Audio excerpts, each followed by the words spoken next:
घर में रिज़्क और औरत। कहते हैं घर में रिज़्क औरत के नसीब से आता है। महंगाई इतनी बढ़ गई है कि अब एक औरत के नसीब से गुजारा नहीं हो सकता। बबलू वॉइस के प्यारे दोस्तों, अस्सलामु अलैकुम। एक लड़की ने घर से भागकर शादी की। मियाँ बीवी खुशगवार जिंदगी गुजार रहे थे।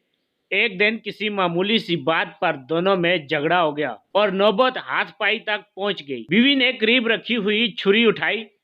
ना चाहते हुए भी छुरी खावंद की गर्दन पर लग गई, जिससे खावंद मौका पर जहां भाग हो गया।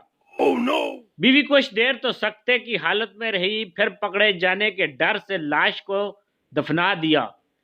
रात को सोने के लिए लेट गई। नींद आंखों से कोसों दूर थी। रात के किसी पहर उसकी आंख लग गई। ख्वाब में उसने एक बुजुर्ग को देखा जो उसको कह रहे थे, बेटी लाश को तो तुमने दफना दिया, लेकिन तुम्हारे कपड़ों पर खून के निशानात मौजूद है, जिससे तुम पकड़ी जाओगी।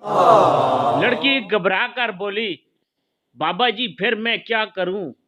तो बुजुर्ग ने कहा, बेटी परेशान मत हो, सर्फ एक्सल है ना, अब कोई दाग बच के दिखाए। अब कोई दाग बच के दिखाए।